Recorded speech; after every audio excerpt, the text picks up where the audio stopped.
Hello and welcome everyone to the Movie Battleground. I am not your host, Aaron Knoll, but I'm your host, Noah McCausland, also known as McLevin. Hopefully, this match will go better as my second match hosting, but we'll find out.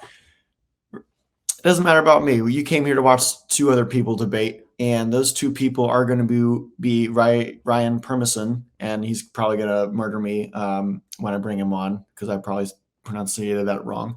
And Amaru Moses, with I'm sure you guys are well aware of. Both of these guys are coming off of a long layoff following losses in the tournament. One of our competitors with more recent losses. Spoiler alert, I didn't tell you anything. But I'm going to go ahead and bring in one of the competitors right now, Ryan. Ryan, how you doing? Did I pronounce your name wrong? No. You actually pronounced it correctly. So well done, good sir, on your first day on the job. I mean, second day on the job. Thank you for having me. This is going to be fun. How are you feeling about the match? Like, how are you feeling about your opponent? Well, to be perfectly honest with you, Amaru and I do have a history in the ring. We've gone at it a couple times, and it hasn't always worked out for either one of us. So we got a little bit of revenge on our minds, especially him, because our last match, I defeated him. So he's got revenge on his mind, but it doesn't matter because I'm here, I'm prepared, just like anyone else is. I'm ready to go, and I think this is going to be a lot of fun. We got some good questions. One of the questions is going to be a very interesting one. I don't want to show my cards too early in the game, but this is going to be good. It's going to be good, and it's good to see Amaru. He's a legend. He does so many wonderful things, whether it be in the MTS, outside of the MTS. He's got his own show with One Gotta Stay. I've been on that show a number of times. It is a blast. It's always fun. He's a cool dude, and he knows his stuff. So I am not taking this lightly. Absolutely, absolutely. And just mentioning, you do have a record of 1-1. You have been a second time champion in other previous TMG debate leagues, but you're like coming off a loss off of Medi. Like, how do you feel battling Medi and then going into battling Amaru? Two very tough competitors right there. How do you prepare for the differences in the two? Well, once again, I'm friends with both of them, so it's kind of hard to go up against your friends. But at the same time, it's fun. And Medi he's a cool dude from our good friends up north in Canada. What's up, Medi?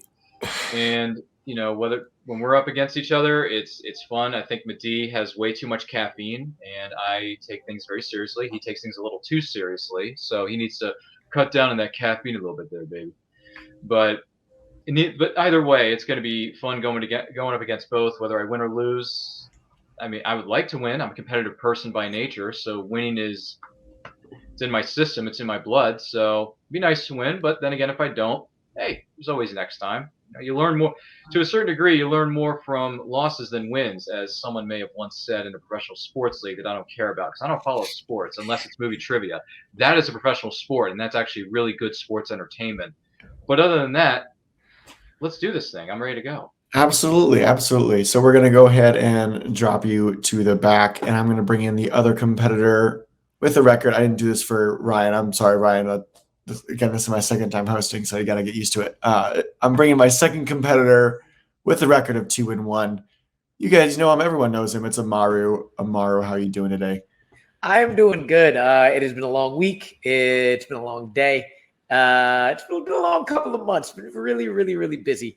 But I'm glad to be here. I love debating. Debating is fun. And Ryan was right. I do have a little bit of a vendetta because that old championship is technically mine. I still don't agree with what the judges said on that nerdgasm or whatever it was. That's another channel. The nerd championship. I feel like I won, but I told him I would get my revenge. But you know what? That time has passed. I'm coming in here and really just trying to chill out, have some fun, make some arguments. And if I win, I win. If I lose, I have a good time. It'll be all right.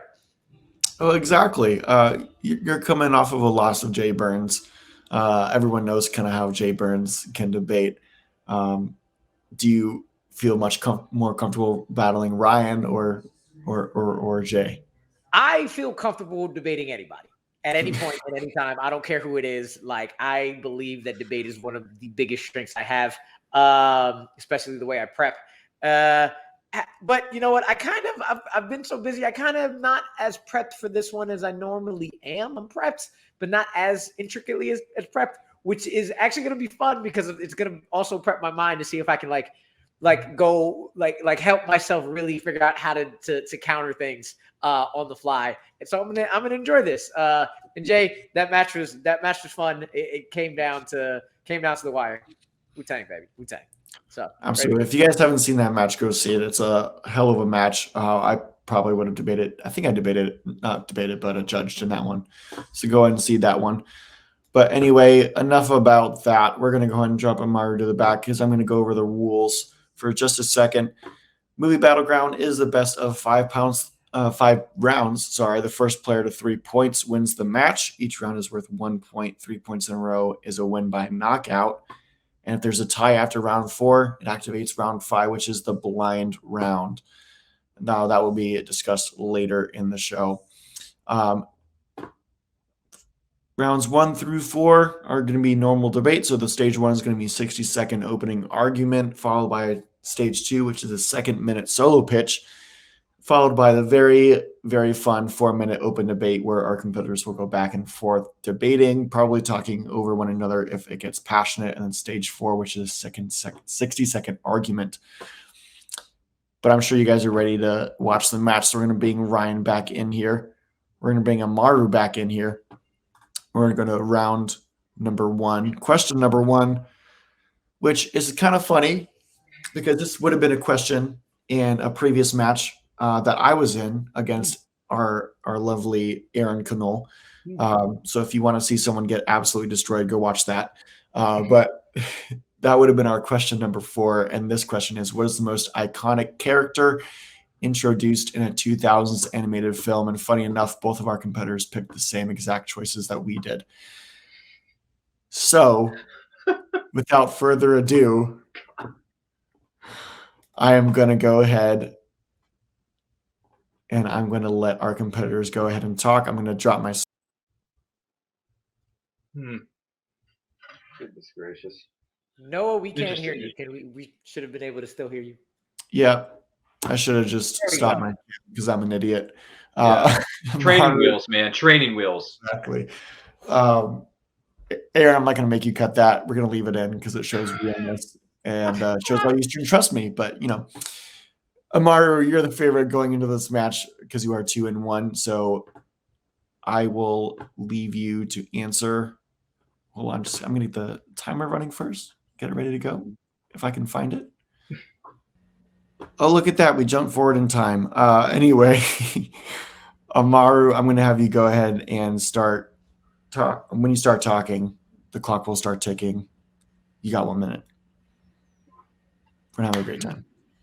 In the 2000s, animated films were pretty damn great. They have a lot of iconic characters, but you know what? When it comes to iconic, when it comes to what it means to be iconic, for me, it means when you hear their movie or where you hear their name, they are the first ones to come up.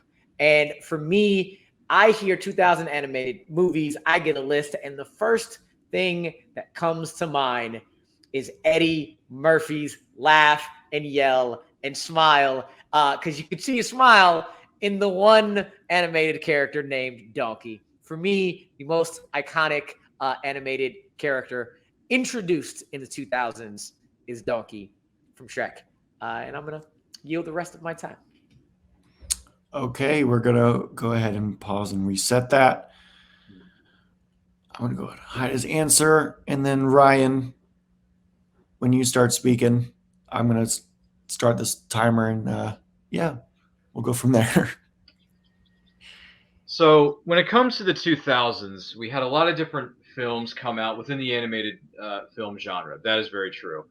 But without this one particular character, you wouldn't know who Donkey is. You wouldn't know who the other characters are in this particular film, much less franchise. And specifically, I'm talking about the big man, the green ogre, and ogres have layers. You peel them back.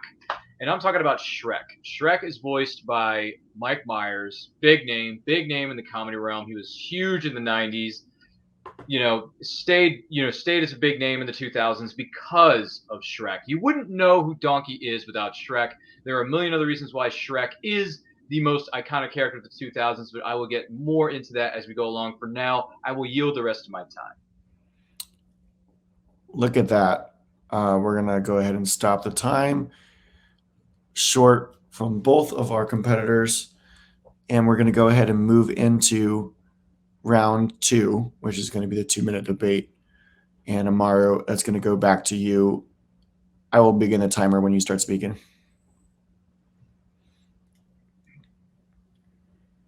When you hear the name Shrek and you think of the movie, what is the first thing you think of when you wake up in the morning and you really, really want breakfast?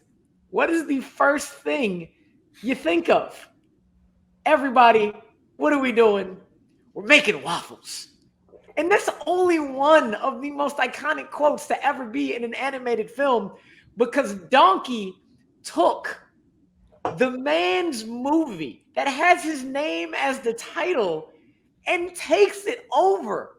He completely makes you forget that the name Shrek is actually the name of the character. You think, oh yeah, I like Shrek. Oh, wait a second.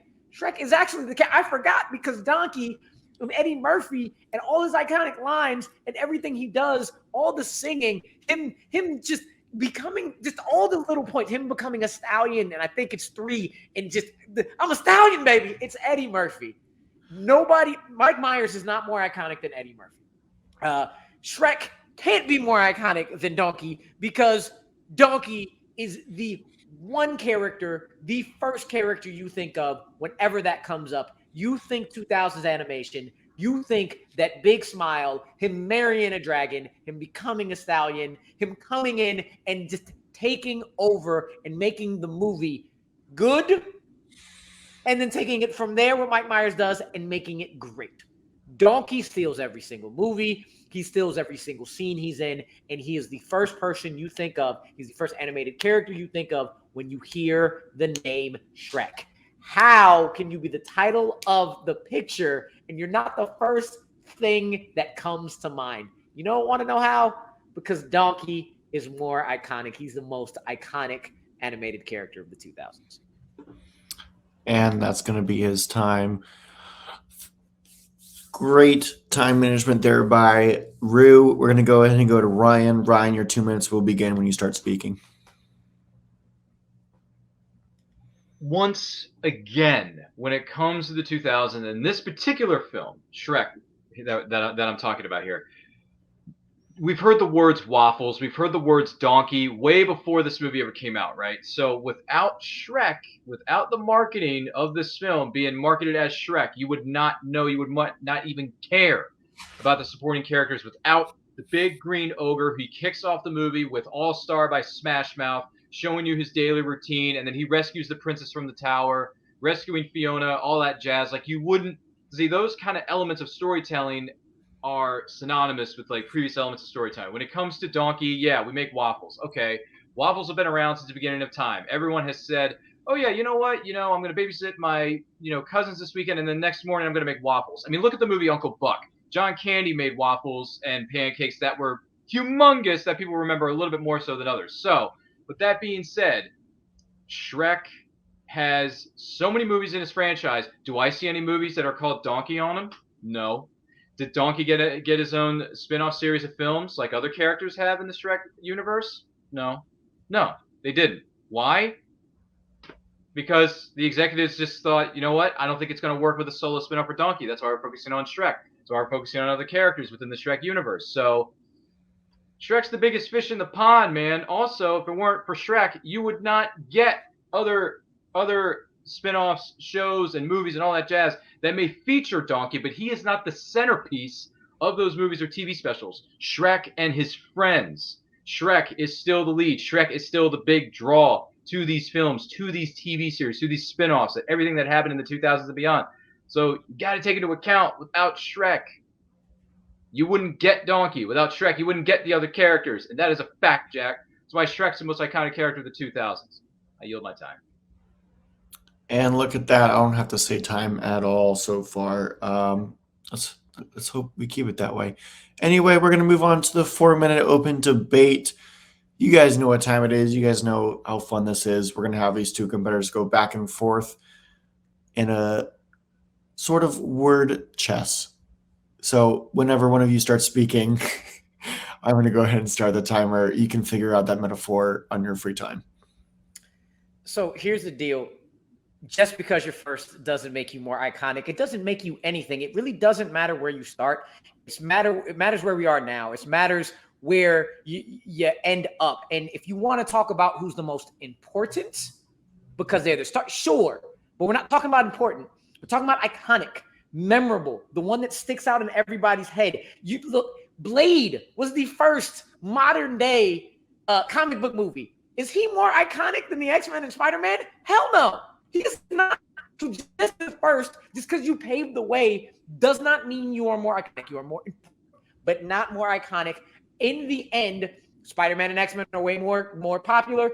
Tony Stark, who was not as popular as Blade, is way more popular, more iconic, even though Blade might be more important. Donkey, who came in that same first movie, stole the show, got more quotes, got more laughs, got more everything because he is the more iconic, more quotable, more memorable, more lovable character out of the two. Just because you're first doesn't mean you're best, doesn't mean you're more iconic. Donkey wills out all the time. I can see where you're coming from with that, but here's the other thing I want to bring up. You see, Donkey and some of the other characters in the movie, they all have different parts of their personalities that are relatable, right? Donkey has certain elements that maybe audiences can relate to certain parts of his personality, certain parts of his character. But when it comes to Shrek, look at him. He's an ogre. He's big. He's green. He's ugly. There's no way anyone can love him, marry him, bear his children, right? There's no way. He's completely ugly. He's just, it's like the movie in Predator. You are one ugly motherfracker. He is. So, but with Donkey, it's like, oh, well, there are farms, people raise animals, people have had donkeys before, people ride donkeys, if the kids want to ride a donkey, hey, they let them do it. But Donkey to a certain degree is related, but Shrek is so related. Shrek points out in his own movie, it's like, ogres are like lambs. You peel him back, you learn more about him. You learn so much more about Shrek, and you get to really care about his character. You really come to love the big green, ogre. Because look what happens. He ends up with Fiona. Fiona, who you think is just a human being, she was actually cursed with being an ogre. So she ends up marrying Shrek. It's like, hey, we're both ugly, but we both love each other. We look beyond the ugliness. We look beyond the other elements of our lives. We love each other. We're gonna get hitched and we're gonna bear each other's children. Yeah, sure. Donkey gets married to a flipping 6 billion pound dragon who doesn't even talk, just goes, like Chewbacca, laugh it up, Buzzball. It's like, who can get with that, really? But you can really relate to Shrek on so many levels. Let's look at the facts. This franchise with Shrek alone has 4 films in its franchise. There's rumored to be a 5th one. There were spin-offs focusing on another character that is not involved in this question, but it did happen. They spun off another character. I don't see Donkey getting any spin-offs or any other kinds of accolades when it comes to getting his own spin-offs, TV series, more merchandise with Donkey being sold in stores across America. I don't see that happening. So you know why there's no spinoff of Donkey? Because Shrek and Donkey together are better as a duo. They always have been. They always will be. You say that there's 4 Shrek movies. Who's in every single one of them? Right by his side. Donkey. And if Donkey was ever gone, there would be riots in the streets. And you know why they're better as a duo? Because Shrek on his own is not that great.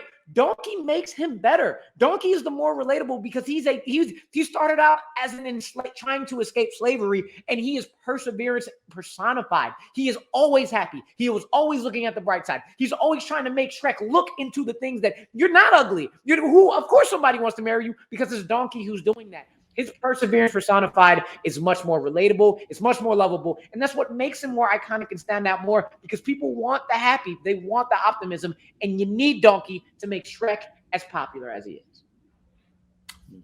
And look at that. I don't have to say time again. So our competitors are playing very nice by the rules. But we're going to go ahead and move back into our closing 1-minute statements. We're going to go to Rue. Rue, whenever you're ready, go in and start talking. I'm going to start the timer for you. This argument is not about who came first. It's not about who's more important, quote unquote. It's who's more iconic, who stood out more, who is the one that people relate to the most. And it's Donkey.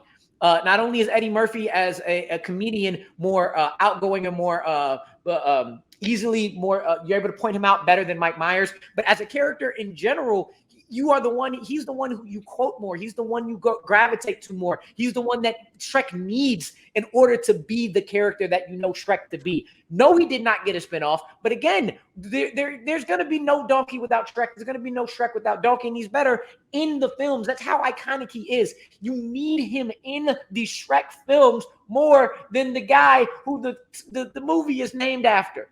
That is what makes you iconic. So for all of you who are enjoying this, go to your kitchen right now. Get ready. I don't care if it's night, it's day and morning. We're going in there. And damn it, we're making waffles. Done. Wow, I really like this. This is great. Ryan, we're going to go ahead and move over to you. Please don't tell us to make some pancakes. The timer will begin when you start speaking. That was a stupid joke. Ignore that. We are specifically discussing the most iconic character that was introduced in the 2000 animated film. So, with that being said, let's look at the facts. Shrek kicked off in 2001. Yes, it introduced Donkey. Yes, it introduced hundreds and hundreds of other characters in that universe. There is no question. Each one of them stood out. Each one of them had their own lines. Each one of them had great moments in their respective character arcs. There's no question. Donkey's got a lot of attention. Do not get me wrong. And waffles are just as good as pancakes, if not better. So I understand where you're coming from with that, okay? But let's look at this. Starting in 2001, Shrek's got 4 movies, 2 spin-off films. Other characters have had TV series and other stuff. Donkey never got it. Shrek as a whole is the second highest grossing animated franchise of all time. Rumors say they're working on a 5th one to maybe bring back all the original characters, all the original actors. Who knows?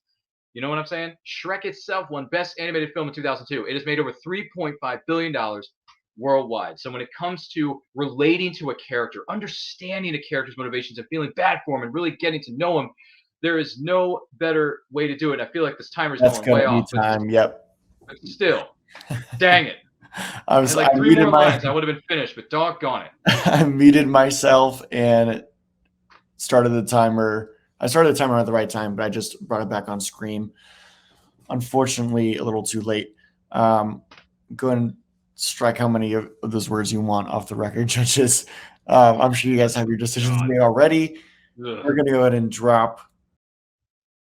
not do that. We're not going to cut myself out. We're going to drop our competitors to the back and bring in our judges. We have Jeremy back here. We have Haven, and we have the new Zachary. Welcome, Zachary. Before I let you guys decide, I'm going to go ahead and try to do my best to do some fact checking, although there was hardly any. I did find out there are some Shrek TV shows, which is the first time I'm being aware of this. Shrek Stories, Shrek Swamp Stories, Spooky Stories, and then apparently they're in one with the Blob from Monsters vs. Aliens. So I guess that's interesting. There's a ride at Universal that's now closed. That was a Shrek ride. That was kind of stupid because it was just really a DVD extra. So it's closed now, so you guys don't have to go ride it if you go to Universal. But anyway, that's enough from me. Judges, we're going to go to you guys. Jeremy, who gets the point? And as concise as you can get it, why do they get the point? I thought both of these guys did great arguing for these characters. I think just at the end on this specific issue of iconic, I was a little more sold by Amaru. Okay. Hey, we want to go over to you. Who gets your point? Yeah, they both brung it, when you're in the Shrek universe, they both made very valid points, but at the end of the day, I'm going to have to agree with Jeremy. Amaru just slightly past the edge in his last indentation of thoughts. So I'm going to give it to Amaru. Awesome. Zachary, we're going to go ahead and hear you in the second round as both of our judges agreed. So we're going to go remove our judges. Thank you, guys, and bring our competitors back on screen. Welcome back. And we're going to move into our second question of the day. I guess night for most of us here. There was a lot of decent movies, I would say, released in 2018. You have Aquaman, you have Den of Thieves, which is highly under talked about if you guys have seen that. And there's 8th Grade, which was, I think, Bo Burnham. Didn't he do that? right?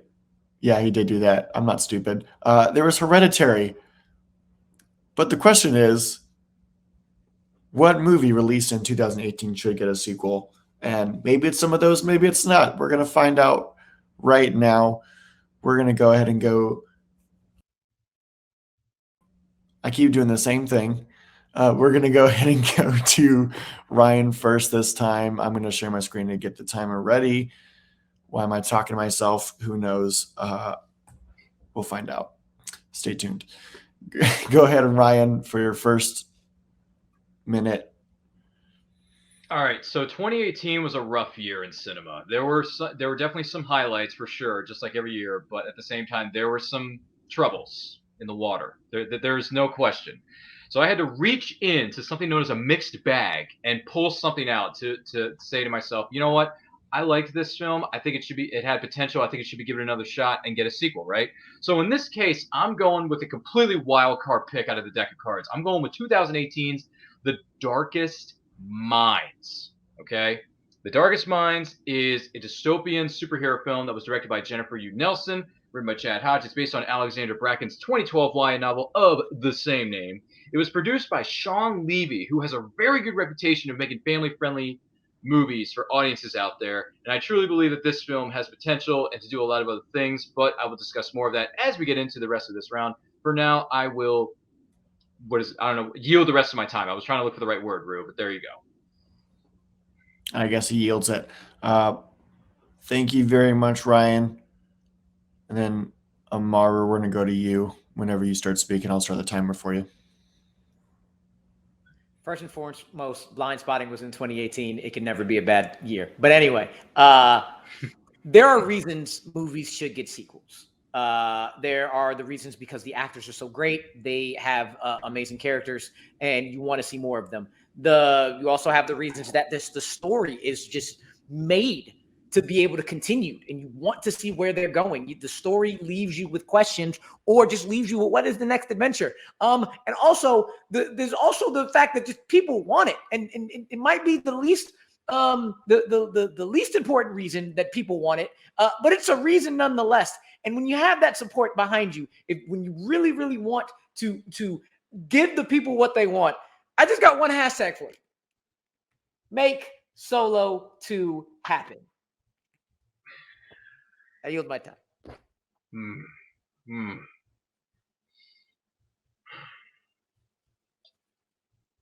All right. After some mouse hockey from me, we're going to go ahead and stop that. There's a lot going back on here, guys. We're going to go back to Ryan.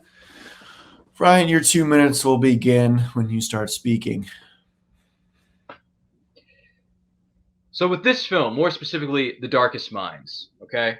Now, the first film, it starred Amanda Stenberg, who I know from The Hunger Games. She played Rue, great role, even though it was somewhat of a limited amount of screen time. She played a very, very good role in that. She's done television work on Sleepy Hollow. She's done some other films as well. I believe The Hate You Give was another one she started. I'm not 100% sure. Someone may have to fact check me on that. But the bottom line, the other thing is this.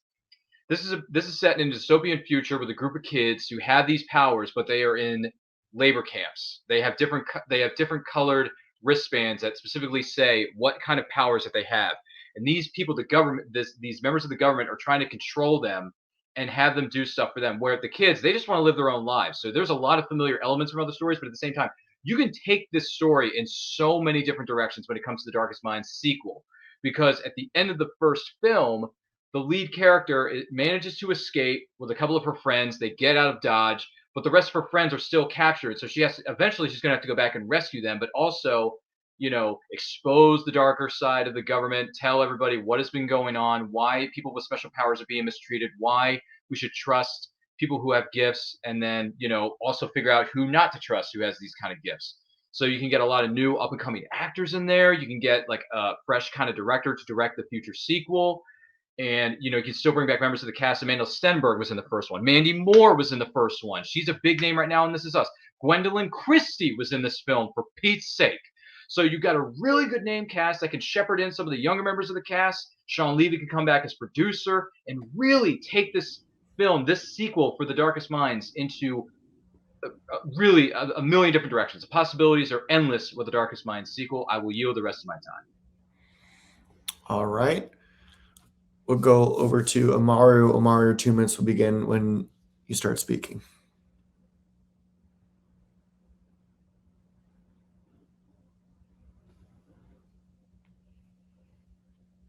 Solo 2 hits every single aspect of why a movie should be made. Least important, as I mentioned, is what fans want. Even though it's least important, it's there. And if the fans want it, it will have some kind of following behind it. And they have reasons. Make Solo 2 happen just comes back on Twitter like every 2 or 3 months, because it's not just fan service. It's not just a mouthpiece. There's actual legitimate reasons behind it, because the story we have with Solo is something we want to know. We want to know. We want to fill in that gap. How did he become the most likable bad guy in all of the universe, where we know he's not really a bad guy? He's the sweetest in the world. How did he come to work with Jabba? What did him and Chewie do between Solo and the start of the New Hope? All that stuff that we don't really know, that relationship that made him come into debt with Jabba, we want to know that. But actually, it's not Solo himself that makes it more interesting. It's Kira. Kira left off on such an interesting note, and just going with Darth Maul and betraying him and leaving him, and having a character for Solo to really latch onto, who is so in-depth and has so many layers to her, and is just such, you're like, what is Kira doing? I want to know what she is doing, and I want to know, through the man who loves her, through the man we love, we can find out what she's doing, what he's doing, fill in all those gaps, and it is so great. And on top of that, Alden Ehrenreich didn't try to copy Harrison Ford. He made it his own, and it was great. Chewbacca is Chewbacca. Donald Glover as Lando is, oh my God, just brilliant. And Emilia Clarke made you fall in love with Kira as much as Han Solo did. You get everything you ever wanted in a continuation of a story that the Star Wars can continue to do. Every aspect is the reason why. And time. I think Emilia Clarke made us fall in love with her because she's just Emilia Clarke, and she's nice to look at. She's easy on the eyes. We're going to go ahead and go to the 4-minute debate. Yeah. Judges, do not let anything I say sway you. And don't let her look sway you. Anyway, we're going to go to the 4 minutes. When one of you starts speaking, I'll start the timer. All right. Let's get down to this, okay?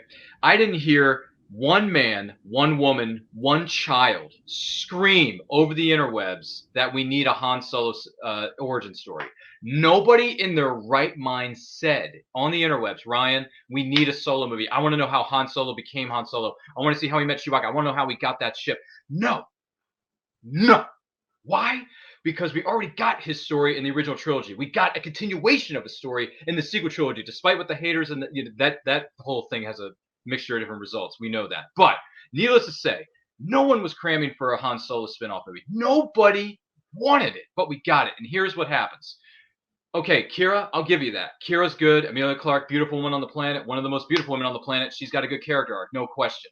But the movie itself was just blah. It was no good. It did nothing for me. It did nothing for the fandom. It was a huge failure at the box office. It was one of the biggest flop. It was the first really big flop in Star Wars cinematic history, to the point where the executive said, you know what? This didn't work out well. We're not going to make any more spin-off movies. No more. We're done. This didn't work. It was a failure. Didn't quite work out. With this one particularly, The Darkest Minds, this is about a group of kids who are in labor camps. Some of them have the ability to have telekinesis. Some of them have massive intelligence. Some of them can control fire. 3 different kinds of kids have these powers, okay? Some of them work for the government. Some of them are cast off and cast out of society.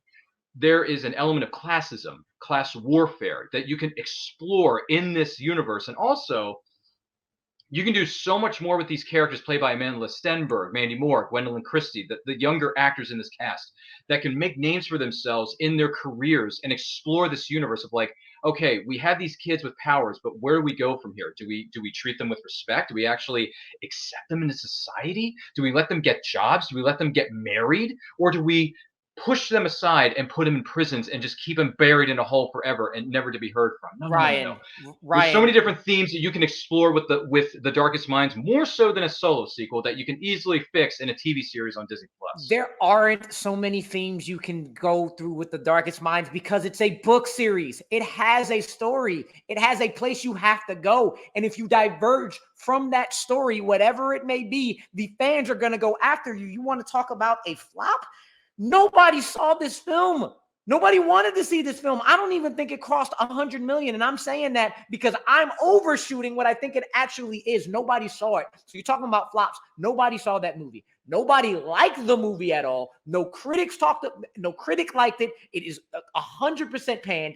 It is very unliked. And nobody even said the film or talked about it afterwards. I'm willing to bet, and I may be wrong, but I'm willing to bet at least the judges in the back either didn't know what movie you're talking about or were like, oh, wait, what was that movie again? I don't remember, because nobody liked it. Nobody saw it. And the reason why is because it's not made to be continued, because it's unoriginal. It tried to be one of those movies that jumped on the YA craze and tried to be the next young adult series to take off. But you know what? Those faction systems are just the faction systems from Divergent. The colors, it's from Divergent, which was another failed franchise. The trying to get to a safe haven for all these superhero kids is just the Maze Runner. And it's just Logan trying to get to Maze Runner. This whole EDO thing that is a special message that's trying to tell them where to go is Wicked from Maze Runner. It takes all of the young adult stuff and just makes it into something different that nobody saw, nobody liked.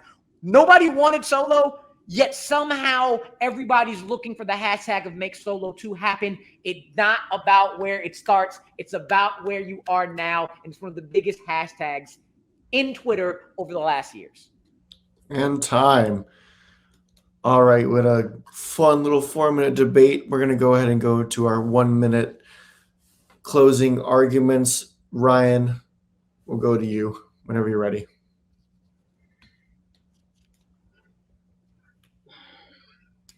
Star Wars, Han Solo, every man, woman, and child has heard those names at least once in their lives, if not a billion more. Solo 2, it's not going to happen. Star Wars executives said, you know what, this film didn't do so well. It didn't quite work out the way we wanted it to. We're not even going to make any more spin-off films because of how bad this film did. That should tell you something. With The Darkest Minds, Amanda Stenberg she has really done well for herself as an actress. She can put butts in the seats. This Is Us is wrapping up its six-year arc. Mandy Moore is a big name right now. Gwendolyn Christie is a huge name. All these big name actors and actresses, and Sean Levy with producing, those are going to draw in a crowd. Now, granted, yes, the first film didn't do quite so well, but it has potential. This film, in my mind, and other people's minds as well, even William the Beast Bibiani gave this film a positive review. So I'm telling you, this film can go in a couple of different directions. There's 4 novels in the series, but you know what? They can adapt certain parts of each novel into the sequels. It doesn't matter. They can take this thing the different ways and be relatable to so many different kinds of audiences. All right. Thank you, Ryan. We're going to go to Amaru. Amaru, go ahead and finish up your argument. I'll start the timer whenever you're ready. Nobody liked it. It's pretty panned. Nobody saw it. It didn't make any money. It tried to ride a YA craze like all those other franchises and couldn't break through because it's unoriginal, because it's basically the young adult stuff in Logan, the Divergent factions, and the little clues in Maze Runner all put together in one. And people who did see it was like, I'm not going to talk about it because we've seen it everywhere else. You take something like Solo that nobody originally wanted to see and flip it so much and flip everybody's mind so much that it is a huge hashtag, make Solo 2 happen. There's something there. And what is there is amazing actors who do an amazing job with those characters we love. It tells stories that we want to know, stories that need to be filled in that we've wondered about all the time, while at the same time giving us a new story from Kira's point of view, because she is such an interesting character, and it is a place that has that fan base that wants to continue it on. It deserves it in every single way. The fans want it, the story calls for it, and the characters and actors. You can think about what I'm going to say and make up your own mind of how it's going to finish that sentence. All right. Well, thank you, competitors. We're going to go ahead and move you to the back and then have our judges come forward. Another great round. I'm going to stop sharing my screen because that's embarrassing. I do have some pretty good fact checks right now. Amanda Stenberg, I think that's how you pronounce her name. That's pretty much who they were talking about when it was talking about The Darkest Minds. She was indeed in The Hate You Give, Everything, which I don't know if anyone saw besides Preteen Girls. The Darkest Minds, obviously. Dear Evan Hansen, which was recent, 2021. The Hunger Games as Rue, rest in peace, Rue. Rio 2, oddly enough. And that's pretty much where the notable stuff ends. Solo and Darkest Minds right now appear to remain just solo films. Ha ha ha, pun, pun, pun. Ron Howard has confirmed the obvious that there is no single in the works. However, this is probably a couple years ago. This is in 2020, where he mentioned that Darkest Minds, while fans are eagerly waiting the official announcement, it seems clear that Darkest Minds 2 won't happen. Like Ryan mentioned, it is a popular young adult book series, but nothing set in stone right now. That was as of 2021 in November. In terms of box office, Darkest Minds had 41.1 million. I think its budget was 34, so it just barely made its budget back. It's Rotten Tomatoes. If I can scroll down, it's got a 15% critic review and a 72% audience review. Obviously, judges don't take my account or any of what I'm saying into consideration when you're debating who got the point. And then Solo had a whopping 393.2 million box office, not just opening weekend, but in total. So yeah, there's some fact checking for you, Aaron. I hope you're proud of me, Dad. And we're gonna go ahead and you judges. Haven, to you first. Who gets your point and why? Amari nailed it on the head when he talked about nobody knew what movie that was, because I literally what is he talking about? I had to go look the movie up, the trailer, and I was like, oh yeah, I kind of vaguely remember that. The first three rounds or minute rounds, they were neck to neck, but man, at the very end, I give it to him. Oh, he just bodied it, just breaking down the movie, comparing to all the rest of the YG movies, mashing them all together to make The Darkest Minds, and it was a failure. So I'm gonna have to give it to Amaru on this one. All right, we're gonna go ahead and move over to you, Zachary, for the first time. Who gets your point and why? I'm actually going to go with Amaru, and he actually brought up some good points. Like, it's kind of a story that fans do want to know, because it kind of left it open-ended at the end. He did bring up Kira, and you want to know what happened with her. But also, when he went against Ryan's movie and said that this was just a movie that tried to jump on the YA craze, and it just didn't succeed. So because of all that, I'm going to go with Amaru. All right. Thank you very much, judges. We're going to go ahead and move you to the back. Thank you, Jeremy, for being here, bringing our competitors back in. I feel like everyone says your name like so many different ways, Amaru. Why don't we just give him the trophy then? God almighty. So Amaru did win that point, but we are, however, not done yet. We are going to go to question number 3. Mm-hmm. And I know for a fact this director is much loved by a good amount of people and in these fan leagues, especially by one in the name of Chad Webb, if you guys know who he is. But the question is, what is the most overrated film by Edgar Wright? And while I'm sure he's going to have very many words to say, very many words, English is my first and only language. You think I know how to speak it better. Anyway, I'm pretty sure he's going to have a lot to say about this in the comments. But however, it's between our two competitors right now. See, Ryan's cringing right now of how much I'm talking. We're going to go to our competitors and not me. So, as I bring up the timer, I believe we're going to go to Amaru on this one. Amaru, you're going to have 1 minute for your opening. I think out of the questions that we've had, this is one of the hardest ones. Edgar Wright, to me, is almost blemish-free when it comes to his movies. All of his movies are really, really good to at least pretty good. So when it comes to overrated, got to really dig deep and try to figure out, okay, what is the worst of the best? What is the one that really is lauded as something that's really, really amazing when really it's just good. It's pretty good. It's all right. And to me, the one that I chose was the one that is by far the least memorable. It's the one that I don't remember the most about, the one I had the least connections to, especially the least connections to the lead character, and the one where I'm like, I don't need to go back to this. It was a good time, but I'm not looking to go back, whereas most of them are just the most rerunnable Edgar Wright films ever. The one that is not the one you want to go back to is The World's End. I saw it once. I'm good. And that's all he has to say. We're going to go ahead and hide that answer, and we're going to go over to Ryan. Ryan, go ahead and start talking. I'm going to start your timer for you. This was a bit of a tough question. I'm not going to lie. This was a bit of a tough question. But when it comes to Edgar Wright specifically, his most overrated film, there's a few options here, but I'm going to go with this one. Okay? Hot Fuzz. Hot Fuzz. Overrated. Why? Because we've seen better buddy cop films. Okay?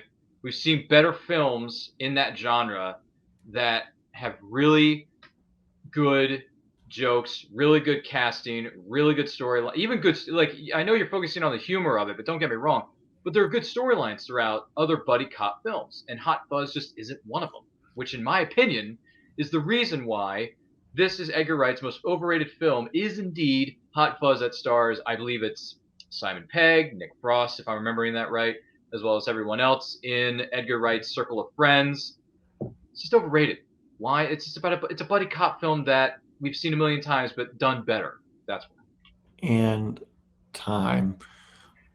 We're going to move into the 2-minute furthering your argument with Amaru. Amaru, go ahead and start speaking whenever you're ready.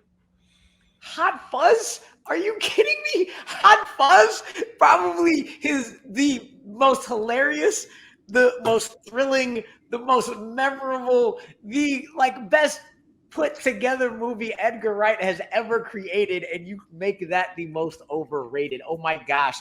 Look, when it comes to The World's End, I had to remind myself who Simon Pegg's character was, because I couldn't stand him so much. I couldn't connect to him so much that I was like, okay, I had to look it up this morning. Gary King. He's an asshole who wants to get all his friends back together for one last ride, and I would connect to that. I would love that. I love getting together with my boys. And the only reason they get together with me is because they like me. His friends don't like him. His friends think he's just a downer. And you know what? If in the end, Gary King learned his lesson, and he had an arc that put him in a completely different place, in a better place where his friends were around him, then you know what? I would have connected more, because growth is great. This dude didn't grow at all. He's ended the movie with blanks by his side as his friends instead of his actual real friends. He allowed the world to go to shit in order to just fulfill his selfish need. And that's the biggest reason why this is most overrated, because you want to connect to those things and you got nothing to connect to. So it's not as funny because you're annoyed. The action is cool, but the action is way more memorable and way more a mix of great choreography and hilariousness and greatness and Hot Fuzz and in everything he ever does. There's nothing to grab onto on The World's End that makes you want to remember, except maybe what are the pubs for trivia purposes, because you know that's going to be asked. Outside of that, The World's End, good movie, good time, but you don't want to go back to it because you don't like the ending and what you saw. And time. All right, Ryan. 2 minutes for you on the clock whenever you're ready. So Hot Fuzz is a buddy cop film, and let me tell you, the only thing they did was, in a way, make fun of the genre, right? There were probably a few good jokes in there, a few good pieces of good camaraderie between the cast members. I get that. I get it. I really, but that's really all they did, is just make fun of the genre. I mean, Mel Brooks was doing this kind of thing long before Edgar Wright walked on the stage of Hollywood. They made fun of the buddy cop genre in other films that did it better, such as Blazing Saddles, for example, Lethal Weapon 2.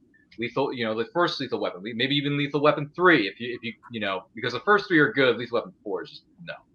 But like Rush Hour 1 and 2 did it well on that one. Naked Gun did it very successfully with the late great Leslie Nielsen, for example, right? So in a way, those films did what Edgar Wright attempted to do, but those other directors and filmmakers and cast members just did it better. Whereas in Hot Fuzz, I was like, man, if I'm looking for a buddy cop film, I'm watching Lethal Weapon 2. I'm going to watch Rush Hour. I'm going to watch Nigga, maybe a few others. But I don't hear anyone saying that they think of Hot Fuzz when it comes to buddy cop genre. Like, if you're making a Mount Rushmore of the greatest buddy cop films ever made, if you only have 4 spots, I can guarantee you Hot Fuzz wouldn't even make the top 4. Maybe it would make the top 15, maybe the top 20. But it's not gonna make the Mount Rushmore of the buddy cop genre, respectively. So Edgar Wright, you put in a good effort. You have a really good cast behind you. You had some good jokes in there, but overall, it's not very memorable. I don't really care much for it. I don't go back to it. If I'm looking for a film to watch to make me laugh, I'm gonna go to films like Rush Hour. I'm gonna go to films like Lethal Weapon 2, for example, and maybe a few other ones that maybe I didn't name just now. But that's where I would go back to, not Hot Fuzz, which is why, in my opinion, Hot Fuzz is Edgar Wright's most overrated film, and I will yield the rest of my time. All right. Thank you very much, Ryan. We're going to go ahead and move into the 4-minute debate period. Again, same as usual, I will start the timer whenever one of you starts speaking. Hot Fuzz does not make fun of the buddy cop genre. It pays homage to the buddy cop genre, specifically to the greatest ones in Point Break and Bad Boys. That entire just scene shows how much reverence it has for that. So, because it knows it can't live up to those things. And you know why it can't live up to those things? Because Hot Fuzz is more than a buddy cop. It's not trying to be a buddy cop film. It's trying to be everything all at once, and it succeeds at being everything all at once. It is a mystery about what is going on in this all too perfect city of Sanford and trying to figure that out. It is a comedy, and it mixes slapstick comedy with smart comedy from characters from Stephen Merchant and Jim Broadbent. It plays nostalgia, putting Timothy Dalton in there to ham it up there. And the Peg and Frost dynamic between Angel and Danny and their conflicting personalities, just like the Shrek and Donkey personalities. Angel is the stick in the ass. Danny is the ever loving, ever persevering. Their comedy is dynamic. It is a thriller. The death with the spire crushing his head, the death with the shears, the death with the car crash. And then all of that comes together in probably one of the best action sequences ever in the last 30 minutes, where they go balls to the wall against all the old people in Sanford, knowing that all of them are shitheads, are trying to make it perfect by killing everybody off. You get Dalton coming out. You get Paul Freeman doing his preacher monologue and getting killed with guns. The old people with machine guns going through that entire town with the likes of Olivia Colman and Ray Spall when you didn't know who they were, attacking just the different aspects of it, combining the mystery, the comedy, the action, the thriller. Hot Fuzz is amazing. And I didn't look up Hot Fuzz. I can't tell you shit about The World's End because I don't remember it. I just know there's a pub girl and a piece of shit character. It's overrated because I don't want to go back. But what is it called? With The World's End, dude, that is like people going on pub crawls, reuniting with their friends. Like, that is a more common thing that happens in society than the two characters in Hot Fuzz having misadventures in a very quiet town known as Sanford. Granted, seeing Timothy Dalton X amount of years later outside of the James Bond franchise and the Rocketeer films, or film rather, because I know there wasn't a sequel. Sorry, Timothy. You wouldn't make it to the sequel anyway, no offense.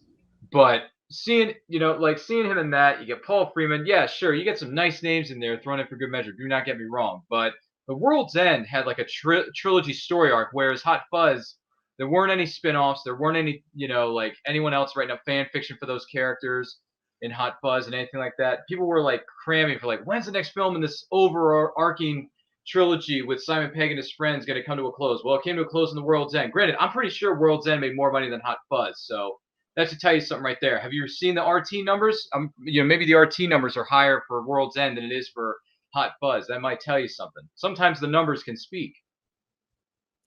Look, you just said you have more relatability in The World's End. Again, you relate if you like your friends. If you don't like your friends, you don't relate, especially if they don't grow.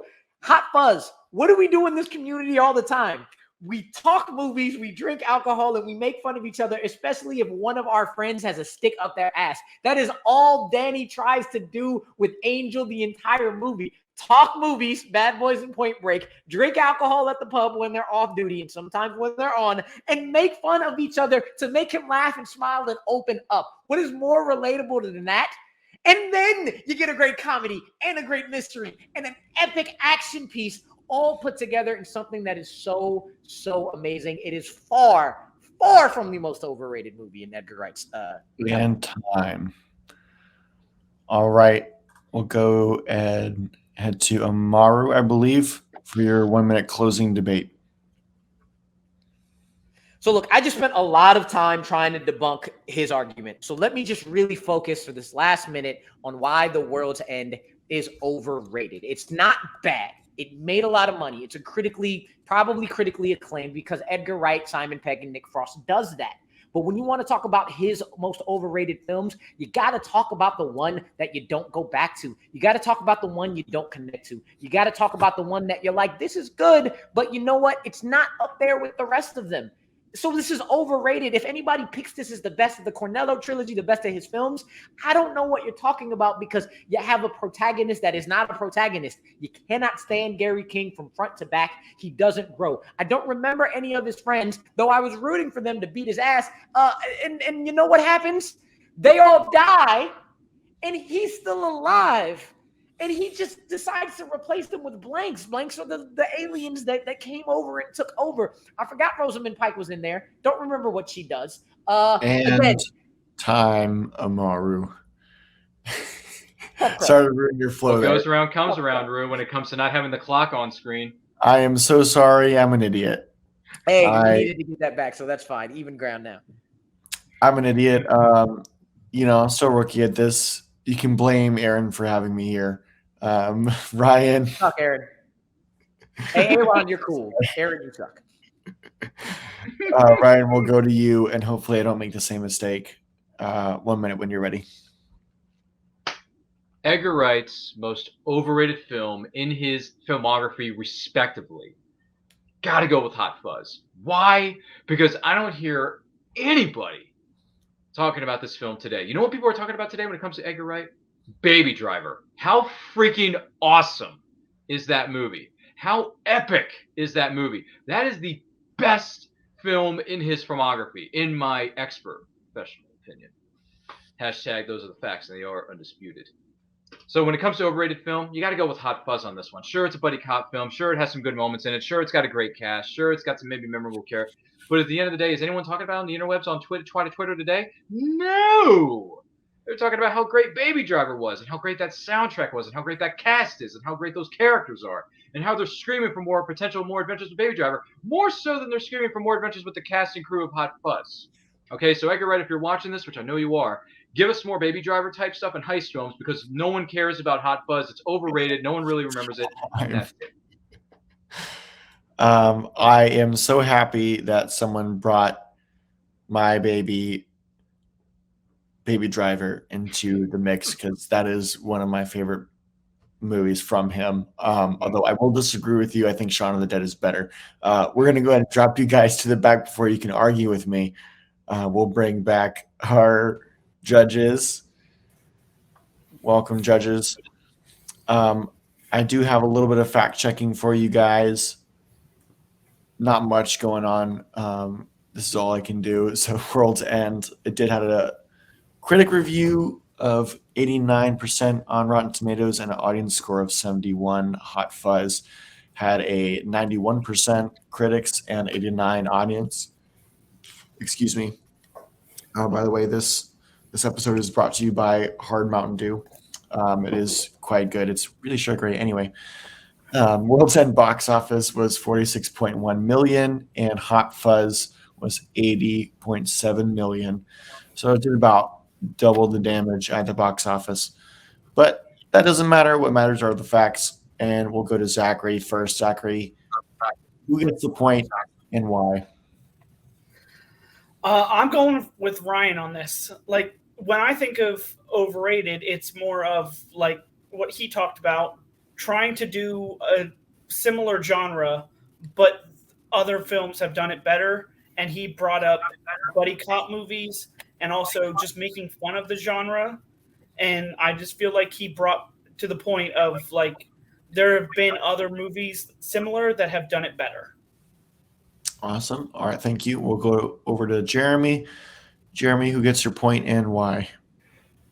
A little bit of a personal note here. I love The World's End, and I think that it's one of Edgar Wright's most underrated movies. So when Amaru kept hitting that movie, I was just waiting for Ryan to come back with a good rebuttal about how it's a story about addiction and how insightful it is and has some of the best performances from those guys. And I just didn't get that from Ryan defending The World's End. So I got to go with Amaru on this one. Okay, and for the first time in the match, quite exciting. We do have a tiebreaker. We'll go over to Hayden for the tiebreaker. Hayden, who gets your point and why?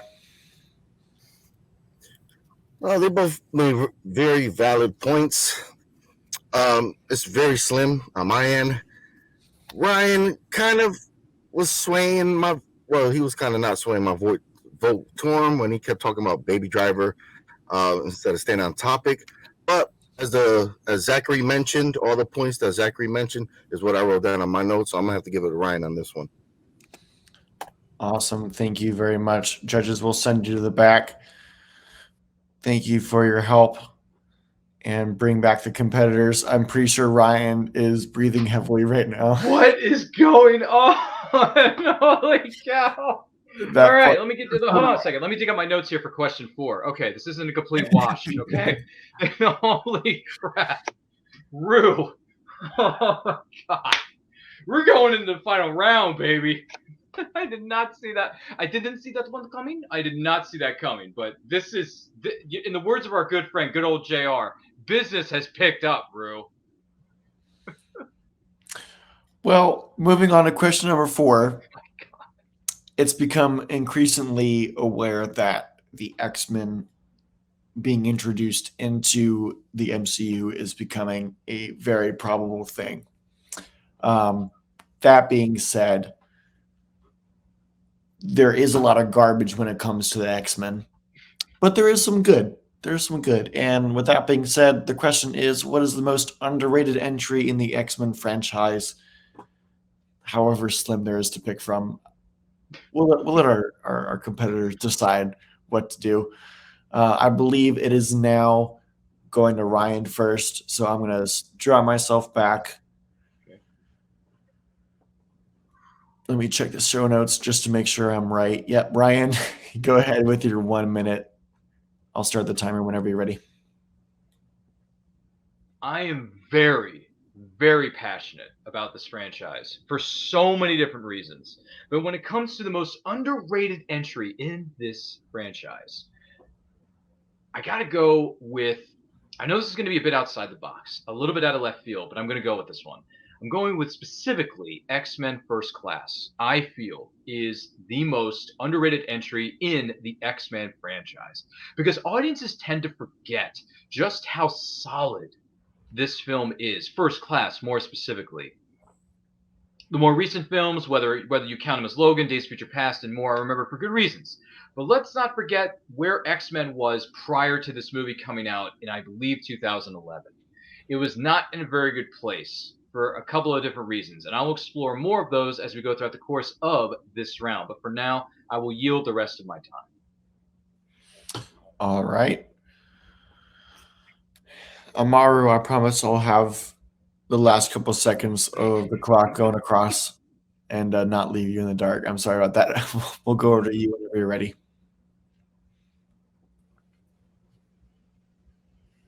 When it comes to arguments about overrated or underrated, it's a bit difficult to figure that out because there are a lot of definitions of what that means. When it comes to underrated could either mean, or all at the same time mean, it's a lot better than people say it is. People say it's not good, but it actually is a lot better. It's a lot different than the other things in its franchise, and people don't really point out those differences and kind of tend to forget them. Or, as our judge just said in the past one, when you compare it to other similar films, it just gets forgotten. And there is no movie in the X-Men franchise that hits all of those points more than 2000's X-Men. It is by any account that you see underrated, the most underrated entry in the X-Men franchise, point blank, period. And I'll take that as you conceding your time. We'll go over to Ryan for your 2 minutes. Timer will begin when you start speaking. At this point, the X-Men franchise was not in a good place prior to the release of X-Men First Class in 2011.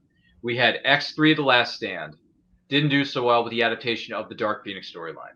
You had X-Men Origins Wolverine that got panned by so many audiences and so many critics because of its horrible visual effects. Other elements of the story just didn't line up. And they were thinking, well, these films have made money, but they're not really beloved by critics or audiences. So what are we going to do? How can we fix this? Well, let's take it back to the roots. Let's take it back to the original comics with the classic blue and yellow uniforms and give them a story that audiences can really get into and bring the fans back to the theater to see X-Men films. And they did that so well with Matthew Vaughn taking over as director and not Bryan Singer for this installment with X-Men First Class. This tells an origin story of the X-Men and the Brotherhood of Mutants as a whole, which has really never been explored in the other X-Men films prior to this one coming out in 2011. You get an origin story for Professor Xavier. You get an origin story for Magneto that is so dark and gritty and something we've never really seen before in a comic book based film. And people who are unfamiliar with the comics and unfamiliar with these characters really got a chance to explore a lot of these characters from different points of view, from different points of their origin stories, whether it be Xavier, whether it be Magneto, Mystique having a brotherly, sisterly relationship with Xavier. You got other mutants coming in there like Angel and Darwin, and then you got Banshee, and you get Havoc, who's related to Scott Summers, who, if you're not familiar with the comics or the animated series or any of that, they didn't know who they were. They didn't know who the moviegoers didn't know who these characters were until this film came out and really gave us a really good origin story of the X-Men the School for Gifted Youngsters with Charles Xavier and the Brotherhood of Mutants that is being led by Eric Lensher, who is Magneto, played by a young Michael Fassbender, and Xavier, played by a young James McAvoy, and the rest of the cast. And time. All right, we're going to send it over to Amaru. 2 minutes when you start speaking. Now, the way that X-Men is underrated, being different than any of the other franchises, probably the most least apparent way it's underrated, but it is because it's different than everything that came after it, because everything came after it was either extremely, extremely high bar greatness like X2 and Logan and Days of Future Past, or really, really, really bad like X3. And none of those would be able to be what they are if it wasn't for the success of X-Men. And that leads me to the second part of that. Compared to other films, people don't talk about it.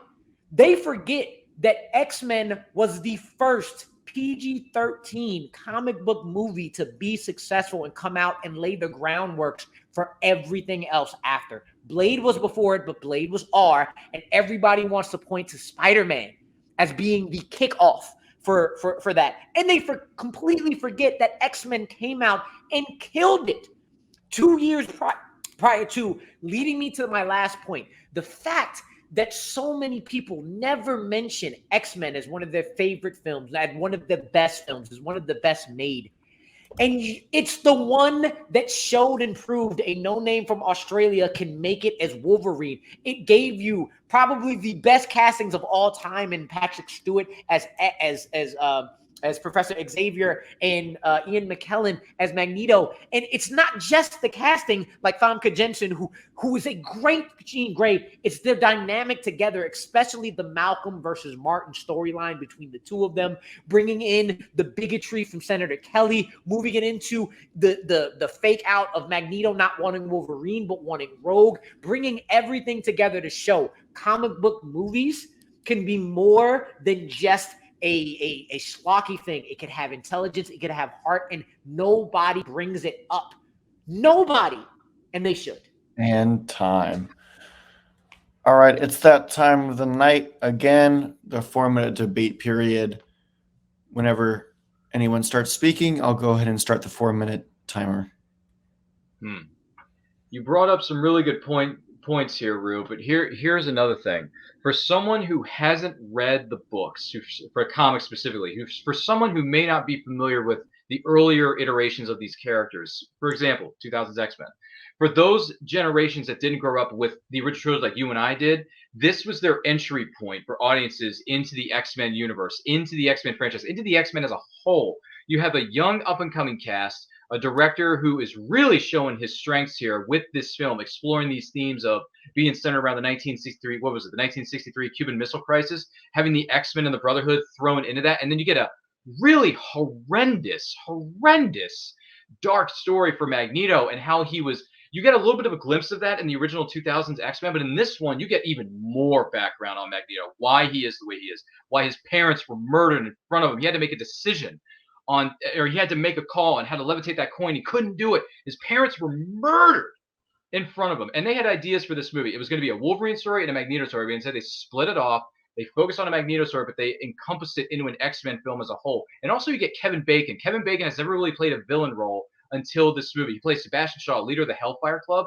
That was something that I have never seen from Kevin Bacon. A lot of audience members have never seen from Kevin Bacon, and he did so well in that role, and everyone in this movie did so well. And this brought the fans, some of the older fans, back to the franchise, but it also introduced a new generation of fans to the X-Men, exploring the themes of classism, class warfare, bigotry, being shunned from society. What do you do with these powers? Do you use them for good or for evil? Can you overcome past trauma to make a bright future for yourself? Whereas X-Men, they kind of explored that, but they did it in little tips and scribbles because they couldn't really do that in an hour and 40-minute film with 2000 X-Men, where they did it so much better and they explored it more so in 2011's X-Men First Class. First Class is definitely not people's first entry into X-Men unless you were the age that you weren't around when the first PG-13 comic book movie was released in the year 2000. It's what allowed Fox to have so much success to continue the comic book trend with Spider-Man 2. It is everybody's first entrance, not into the X-Men franchise, but into comic books in general, unless you weren't born yet.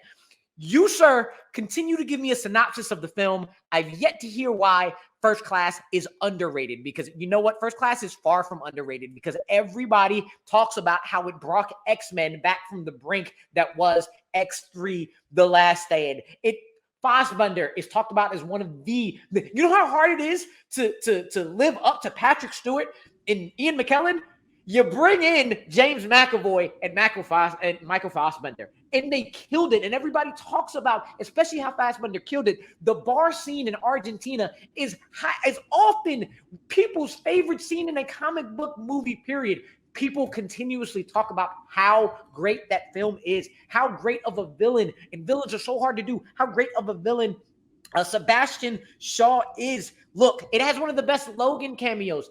People recognize it for what it is. They recognize it for an amazing movie that brought it back from the brink. It is talked about a lot. It is brought up a lot, whereas X-Men continuously gets forgotten as the grandfather, originator of the PG-13 comic book movies from then on and thereforth, and people don't give it its homage. People don't say, oh, X-Men is the one. No, they go to Spider-Man, they go to Blade, they go to Iron Man with the MCU. None of that would happen without X-Men.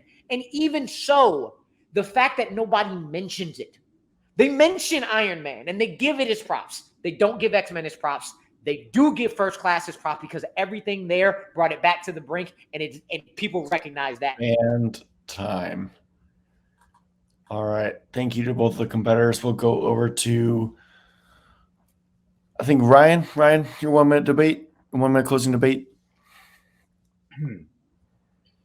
With the more recent success of films such as Logan, Avengers Infinity War, Avengers Endgame, all these the MCU is so massive. Everybody knows about it. But people tend to forget just how good, how really solid some of these X-Men films are, particularly this one. X-Men First Class is underrated because it gets lost in the shuffle because we've been so inundated with so many MCU films that have made hundreds of millions, if not billions and billions of dollars. People tend to forget that X-Men First Class rebooted the franchise so successfully, dealt with certain themes that were explored even further in this film than they could have been explored in the first iteration of the X-Men with 2000's X-Men, And some people, it tends to get lost in the shuffle. It doesn't always make their top 5, maybe even their top 10 list of overall favorite comic book movies, which is another reason why people need to go back and revisit X-Men First Class to see just how great it is as an origin story, to see how great it is as a film overall, how great the direction is by Matthew Vaughn, and all the cast and crew made this film so good. It is why it is the most underrated entry in the X-Men franchise's First Class. Time. Thank you, Ryan. Amaru, go ahead and start speaking, and I'll start your timer for you.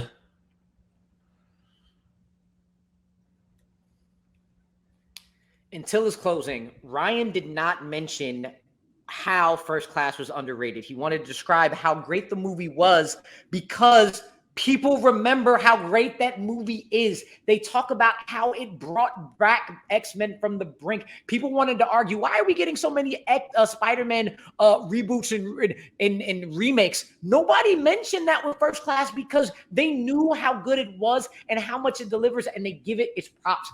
Nobody goes back and says X-Men is the best. X-Men deserves all this accolades because movies like Spider-Man and movies like Blade take its props. The X2 and Days of Future Past and First Class are the ones that gets the prop in the X-Men franchise. Logan and Deadpool. Nobody brings up X-Men as the best because they always forget how much it set up. And not only did it set up, that it gave us the best performances, an amazing storyline, and it kicked off what we all love today. And time. Thank you, competitors, for another great round.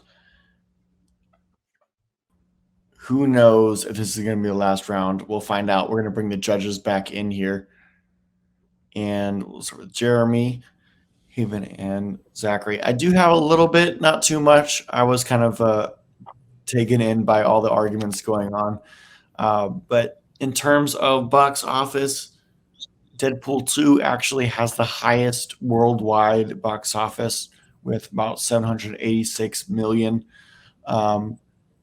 Curiously enough, Deadpool, the first one, has a higher box office in the US than Deadpool 2. And then, like 100 million later, X-Men Days of Future Past comes in the US box office. And then little by little, it goes like Logan, then like X-Men Last Stand, and then X-Men Apocalypse, and all that stuff. You guys don't need to do that. You guys are here for who got the point. So I'm going to go over to Jeremy. Jeremy, who got the point for you and why? I got enough from both competitors about why their movie was underrated.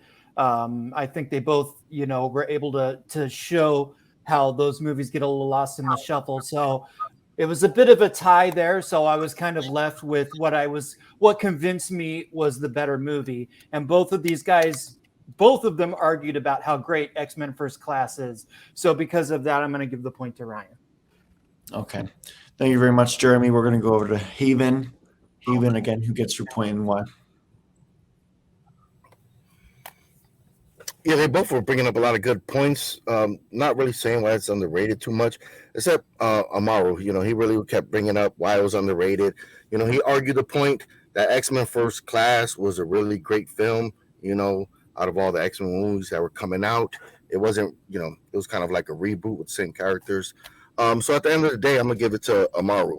He really drove home that people just don't even talk about the first X-Men movie anymore.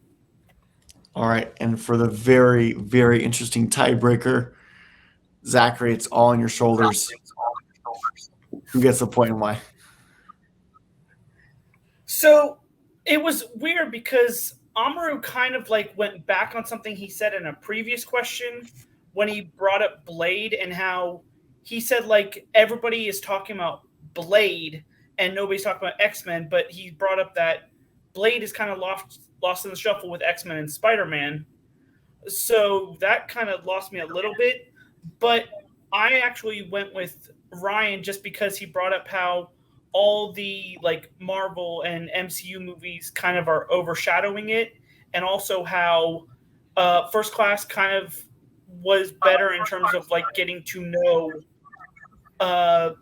more about the origins of the characters, and that kind of swayed me in Ryan's direction. All right. Thank you very much, judges. We're going to move you guys to the back. you know, being Did I being a say host, that though? Did I really say that? Because pretty sure I didn't. Okay. being a host on this is great because I get to see everyone's reactions when the judges start saying names and everything. Ryan, your face was pretty great. Varney, I'm without speech right now. I'm pretty sure Rue is too. Like, what is happening? well, you guys know what that means. I'm not sure if the audience knows what that No. means. But guess what, folks? We're going into the blind round. Zachary, you get to do your first blind round ever. Oh my god. The blind round consists of a question that is asked before the real question is given. I will ask them a general question like, "Oh, what's the best Vin Diesel movie?" or name me a Vin Diesel movie, and they'll have to give me one, and then I'll ask like, "What's the best Vin Diesel movie?" And they have to argue why that movie they chose is the best one. It's going to be the same amount of time as the other questions. They have no preparation before now, so they have no idea what question is going to be asked. This is going to be fun because I get to ask it, and I don't know if I remember what the question is, but I'm going to look right now. So, competitors, name me a disaster movie.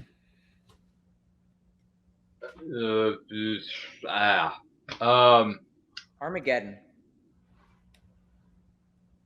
I'm going with The Core Okay. from 2003. The Core? Yeah, The Core. Yeah, it is a disaster film. Feel free to Google it if you need to, but it is a disaster film. And if Rue challenges that, there will be words. No, I'm just kidding. We're fine. We're good. Rue. All right, The Core, sci-fi action. It looks pretty disaster movie-ish. It is. You know, if Amar doesn't have a problem with it, we're gonna go ahead and keep it. Mhm. I'm pretty sure we can agree that Armageddon is a pretty good disaster film. So there's no need to argue that. The blind round question, folks. If I can find the banner for it. Ooh. Hold on. Scrolling. Suspense is killing us. What is the best disaster movie of all time? Oh my god. With some movie magic, we're going to go ahead and let these guys take roughly a couple of minutes to go and prep. And for you guys, it'll be a matter of seconds. We'll be back in a couple of seconds with what is the best disaster film of all time. Wow. See you guys then.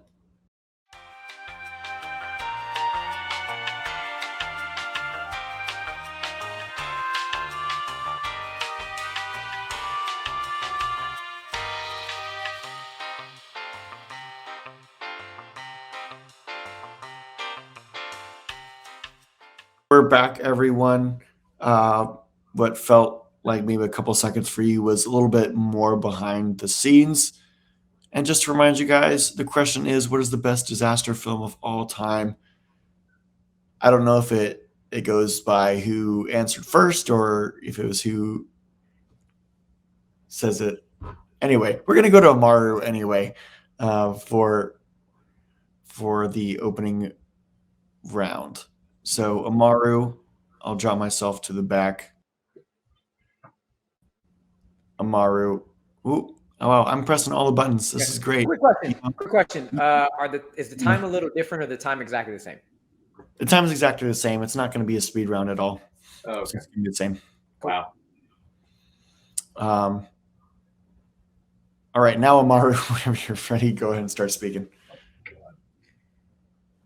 When you watch disaster films, you're looking for something simple. You're looking for a big threat to the world. You're looking for characters to connect to. You're looking for great action.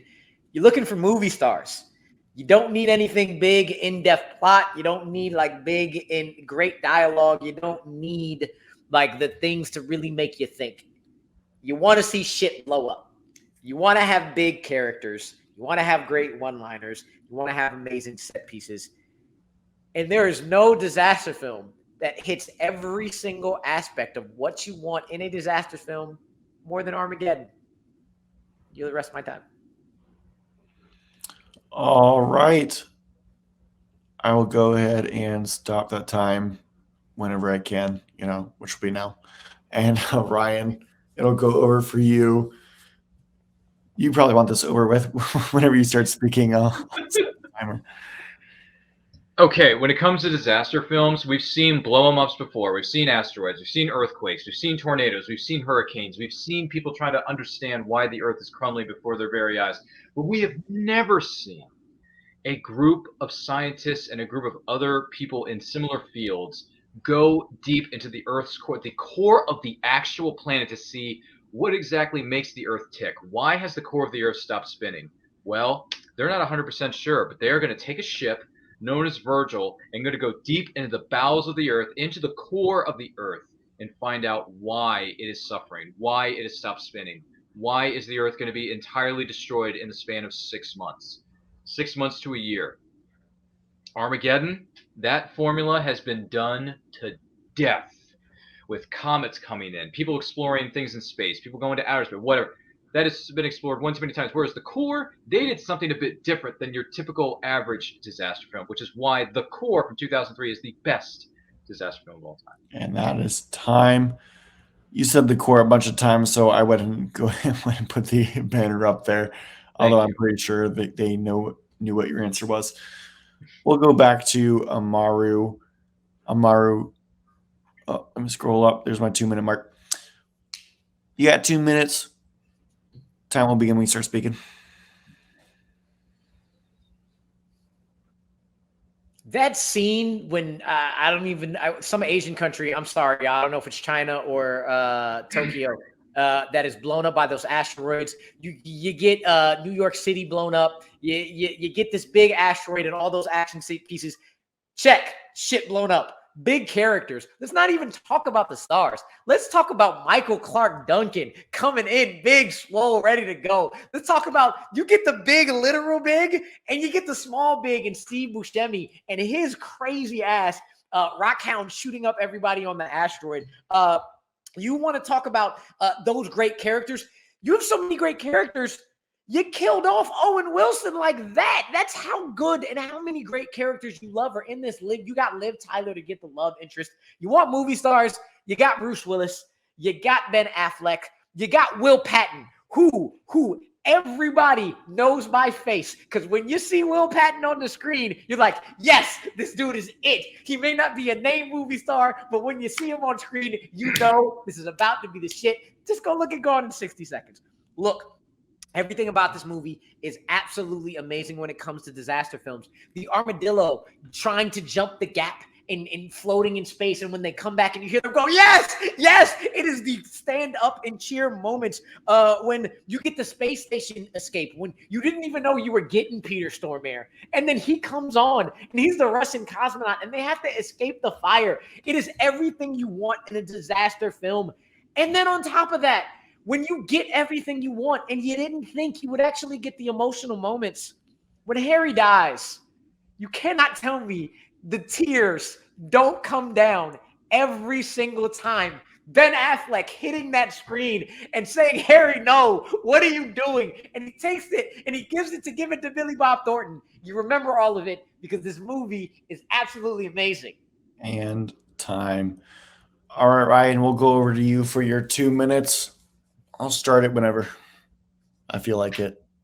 Maybe it's when you start speaking. Who knows? When it comes to this movie known as Armageddon, there's only 3 things that people remember about this film. Okay, the visual effects for the time, the "I Don't Want to Miss a Thing" single by Aerosmith, and they remember the name Michael Bay. That's it. That's all they remember. It is a Michael Bay film with a bunch of actors getting killed, getting blown up to bits.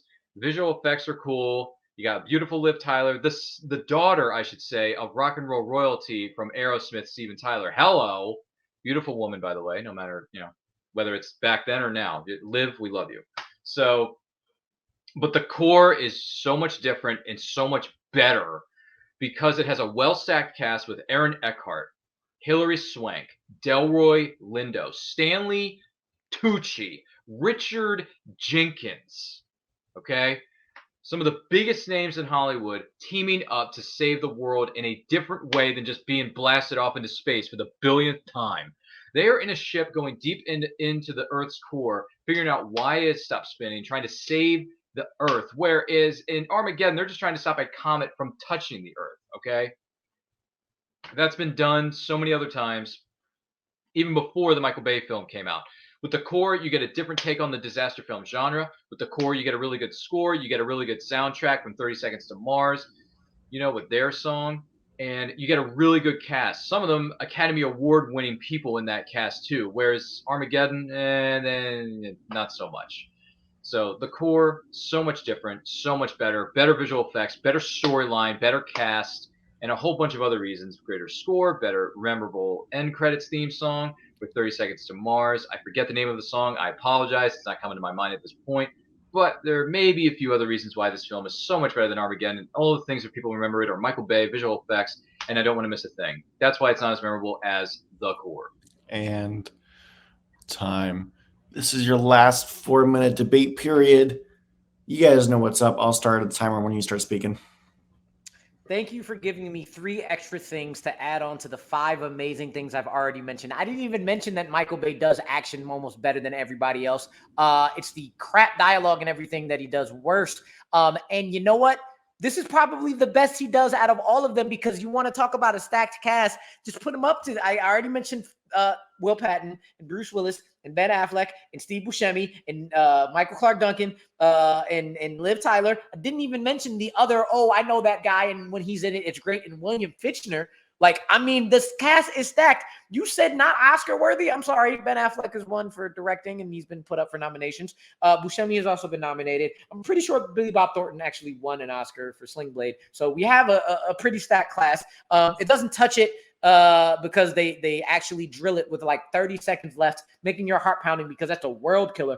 And you want to talk about that Armageddon has been done before, or we've seen it's been done again and again. It's because everything is trying to emulate the success of Armageddon, because it has the formula. It's so good that it came out at the same time as its twin Deep Impact.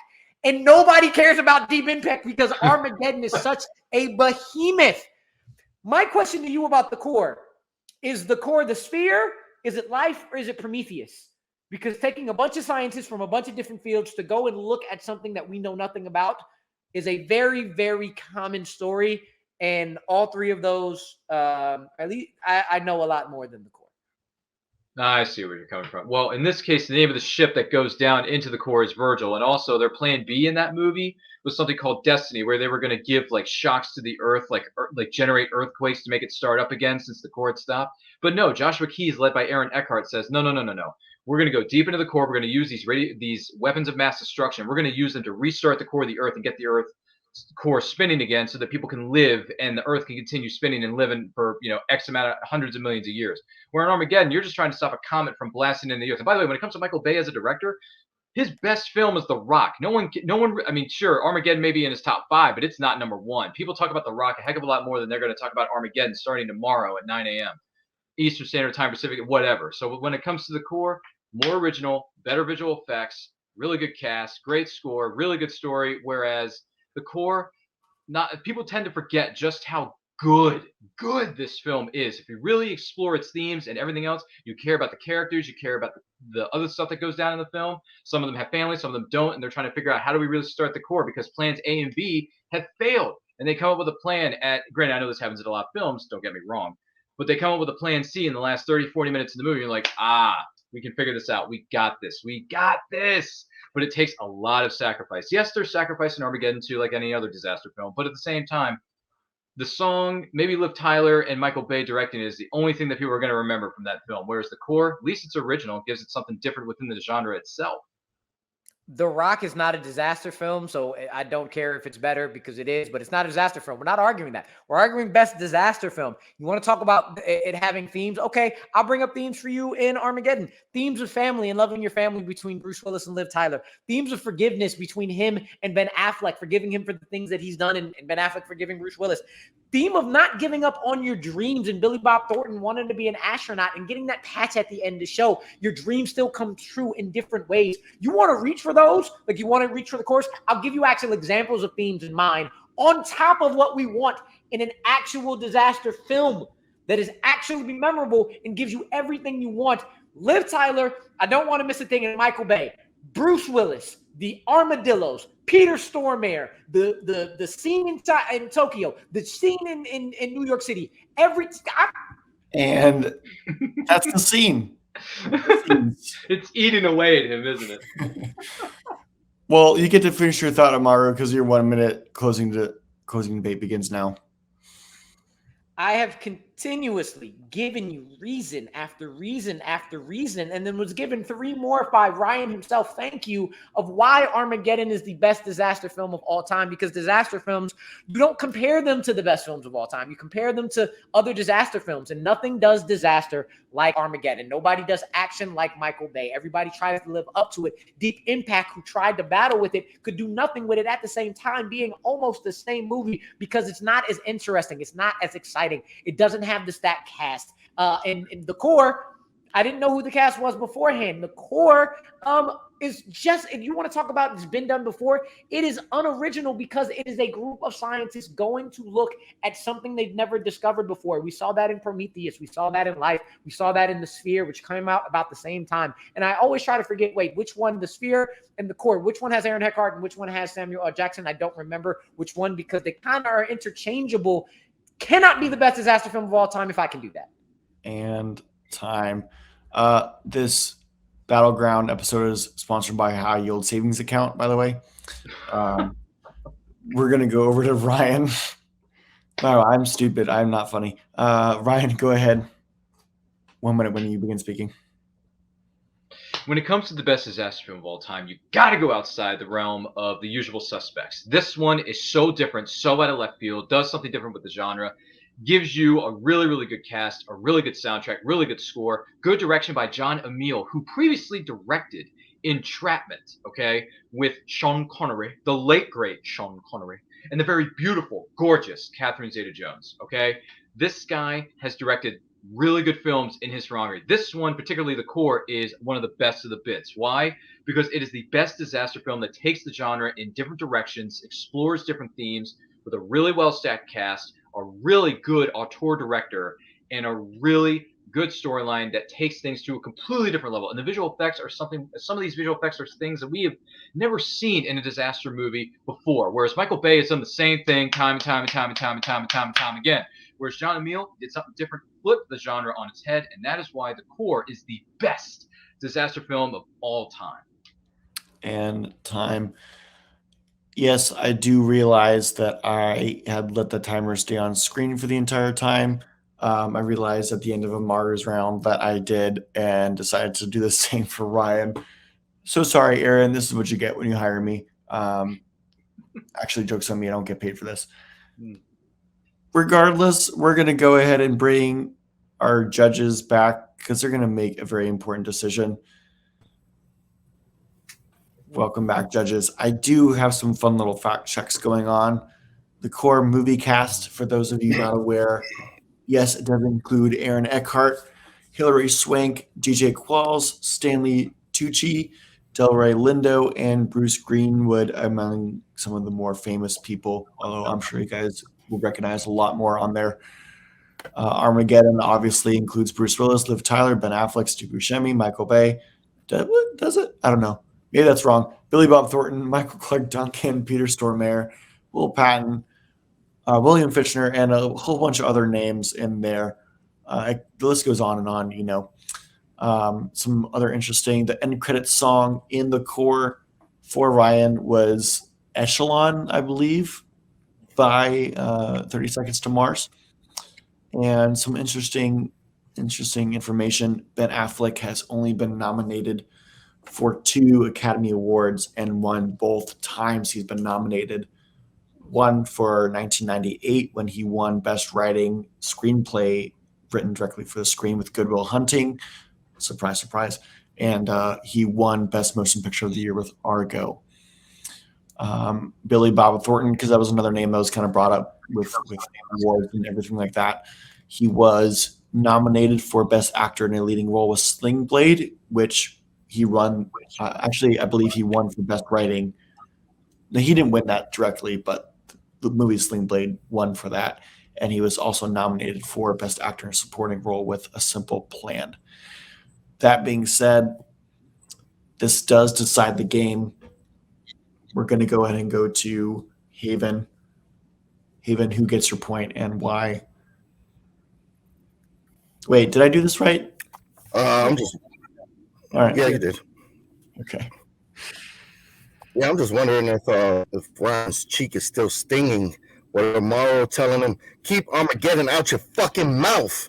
I'm going with Amaru. All right. Thank you very much, Haven. Zachary, we're going to go to you. Who gets your point and why? I'm actually going to go with Ryan because of the thought of that we've seen the similar movies of Armageddon before, and the core is something that's original and unique. And a lot of the time, Amaru kept bringing up the cast, and I felt like the cast maybe is one part of a movie, but like it's not the main part of the movie. And for those points, I'm going to go with Ryan. All right. And Jeremy, no pressure, but the entire fate of the match lies on your shoulders. And honestly, I'm not sure whose shoulders they'd be better off on. So go ahead and who gets your point and why? So it's really, I found this really interesting because these guys came from totally different directions here. Amaru's basically saying that a disaster movie should just be a turn your brain off, have a good time, see explosions movie. Whereas Ryan came at it more of, let's have something more original, something more intelligent. And I thought that was really interesting that those two guys were arguing those points. And personally, I usually would enjoy Ryan's type of movie more. And I'm sorry, Haven, for the blasphemy, but I actually don't like Armageddon. I kind of hate that movie. But looking at the meat of their arguments is kind of where I was kind of able to separate them out. And I just feel that, Ryan, he said that his movie has a great cast. He said that it's a unique premise. It has great visual effects.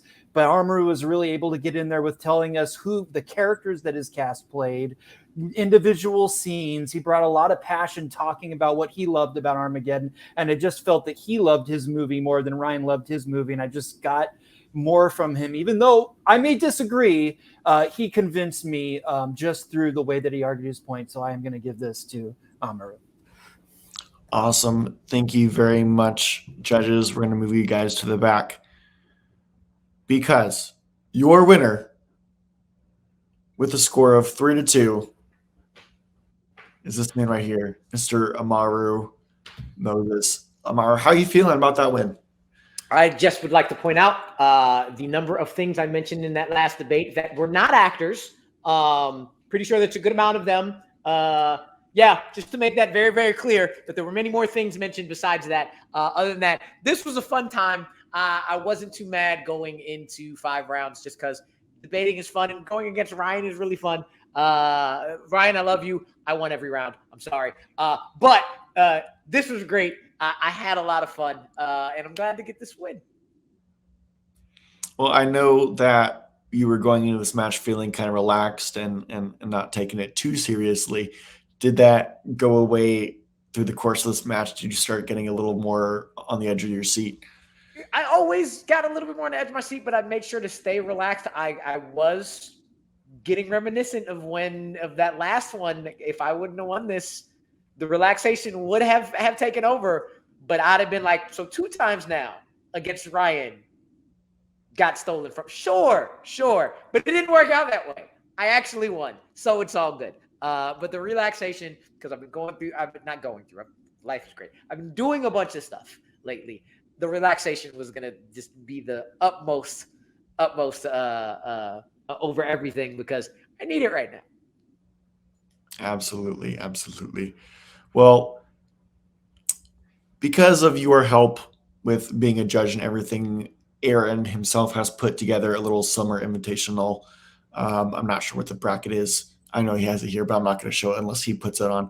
But by popular demand from the competitors, you have been given an 11th spot in the summer invitational tournament.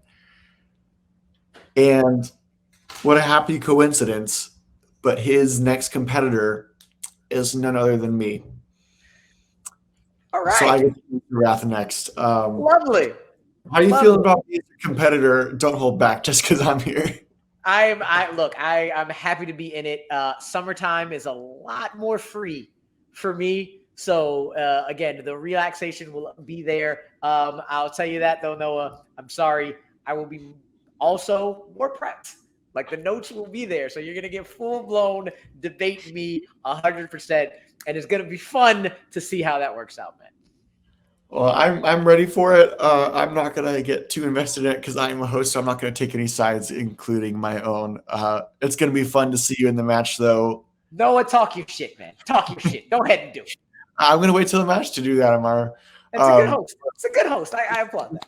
Just keep waiting for that match. It's gonna be a good one when he blows me out of the water. Ryan, how do you feel about him as a competitor, and what do you hope to see him in another rematch or anything coming up? Oh yeah, I always love going up against Ryan. He is probably one of the most passionate debaters. Period. Like I bring a lot of passion, and Ryan always matches that. And that passion always comes through, which always scares me a bit. That because he can sway some people. He can sway some people saying the alphabet. That's how convincing that man is, and when he talks, I love him to death. He's a great friend. He's a great competitor. And again, always a good time. All right. Well, thank you very much. Great match today. I'm going to go ahead and drop you to the back and bring forth our unfortunate. It's never a good feeling, but our unfortunate loser for today, Ryan. How are you feeling with that loss? I would say I'm the second place finisher in that, and there are no losers in these matches, only winners. But even so, I know I'm just sugarcoating it for my own personal health, but whatever. So how do I feel? I mean, honestly, I was shocked how the last 2 rounds went. Honestly, you didn't see that coming? No, I didn't. I did not see that one coming. The fact that I was able to get back in this fight and put some points on the board, and then we took it to the blind round and name what our best disaster film is, which is just crazy beyond measure, was something else. Listen, my hat's off to Amaru. He's a great guy. He's a great competitor. He's been doing this for so many years. He is a veteran of these kind of competitions, these kind of matches. He and I have been in the studio together for One Gotta Stay on his show. He's been on my show a couple times, and we bounce off each other really well. We have a really good camaraderie. We have good chemistry, and he's right. We bring out the passion in each other, and I respect Amaru for that, and he respects me too. So, listen, great match, good questions, some hard ones for Pete's sake, but good ones. And Amaru, you got your revenge, buddy. You got your revenge on me, which means the next time I step into this ring in front of 20,000 screaming, non-existent fans in this arena, I'm going to bring it. I'm going to bring it just like I brought it tonight. Listen, I went with some left field picks for these questions. I'm telling you. That's what I do in some of these matchups. I go out of left field. I choose something that is out of the ordinary because that's what you got to do in certain matchups and certain questions. So thank you for having me. This was fun. It's no fun to be in the loser circle, but at the same time, you learn some, you win some, you lose some. I look forward to coming back, whether it's this division or another division of movie trivia, in the fan leagues or in here, whatever you want to do. I'm just glad I won't be in the arena for a while because prepping these notes is sometimes a lot of work. It's a lot of stuff. But thank you so much for having me. Hats off to the question writers. Hats off to Amaru. Good luck in your next matchup. If I'm going to go to Vegas and put some money on the sports betting and the books, I'm putting my money on Amaru to win the next match. So Amaru, my money's on you. I wish you the best because I know you've had a rough go of it lately within the MTS and some other circles of trivia. So you got the win in your sales back. You got to win. So good for you, man. Look forward to seeing what you're doing in the next round. And it was good to see some of these judges for the first time and meet you guys and see you guys in this arena. Look forward to seeing you again. Thanks for having me. And in case I don't see you, good afternoon, good evening, and good night. Phenomena. Well, I was going to ask you one final question, but he kind of ended there. I'll ask you anyway. But you also are going to be a part of the Summer Invitational Tournament. Oh. Apparently, according to must be a good guy. Okay, people must like me around here to keep me around. All right. I suppose so. I think Amaru seems to like you a little bit, even during this match. But your first opponent is going to be Alec Miller. How do you feel about that competitor? How do you feel like that match is going to go? Alec and I have been in the arena together a couple times. I think we've either been judges or I've been a competitor and he's been a judge in certain matchups that I've been a part of. I'm not 100% sure. Someone's going to have to fact fact check me on that one. But he's a good kid. He's a good kid. He's a good guy. He's got a good heart. And his heart's in the right place, so should be a good matchup. I mean, granted, I got a lot of extra pep in my step, a lot of salt and pepper in the recipe, so I'm looking for some revenge myself, Alec Miller. And you know what they say, an angry Ryan the Quote is a dangerous Ryan the Quote. So stay tuned, more to come. I'll be back. Thanks for having me, though, fellas. Of course. Thank you very much, Ryan, for being here. And a big thank you to Amaru and our judges in the back as well. Thank you guys. Without you, this wouldn't be possible, and everyone watching would not be watching because this wouldn't be out. But thank you to everyone. A big thank you to Aaron for producing this whole thing and making this kind of his baby. Congratulations to Amaru, and be sure to go check out more matches from TMG Entertainment. Also, TMG Trivia, some older matches. I think they just uploaded the championship between Joe Fairley and someone else. Well, I just watched it a couple days ago. That's really terrible. Anyway, go watch that. And don't miss a single match because the Summer Invitational is just around the corner. And the next match coming out is Saturday, May 28th, where Chad Webb will take on Alan Shepard. And that winner is going to be playing Sean Hunter for a title shot. Henry Sanchez, there we go. Thank you, Amar. But thank you, everyone, for watching, and hope you guys have a good night or a good morning, whenever you decide to watch this. And from Aaron and Movie Battleground producers, have a great night.